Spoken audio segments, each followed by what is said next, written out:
Odi madam. Karibu, ingia.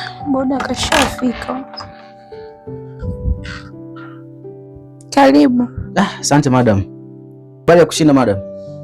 Bado siko poa. Inakaa wanapo. Kaina shida. Vipi madam? Wewe acha, tunajisikia huyo, nimeenda hospitali. Bado.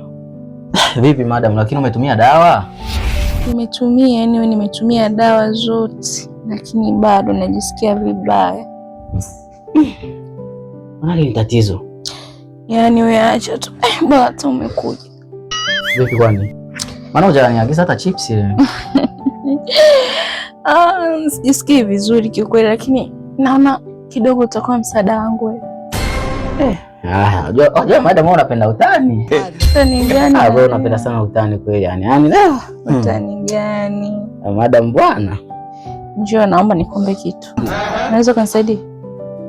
Unajua kwa sababu wewe ni abiria wangu wa siku zote. Na pia katika abiria ambao nawaamini na nawakubali ni wewe hapo. Kwa hiyo ukiniambia chochote mimi nitafanya madam. Wewe tena? Kweli? Nafanya mimi.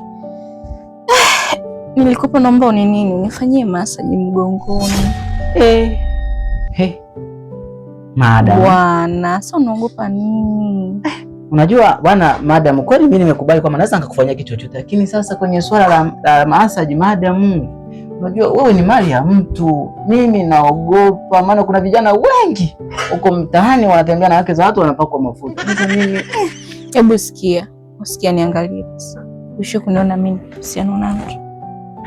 Sijawahi kuona, lakini sasa madam, unajua kwa jinsi ulivyokuwa mzuri hivi au unaniambia mna mtu. Sina mahusiano bwana hicho. Madam uko serious? Ndio, njoo. Madam bwana. Usiogope njoo. Bwana bora tu umekuja nifanyie massage. Madam umenipa. Nikande huko mgongoni. Wewe shetani kweli.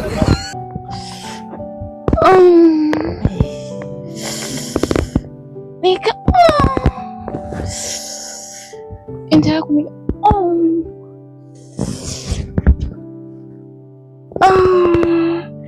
Nikande vizuri. Nishikie hapo kiunoni. Madam.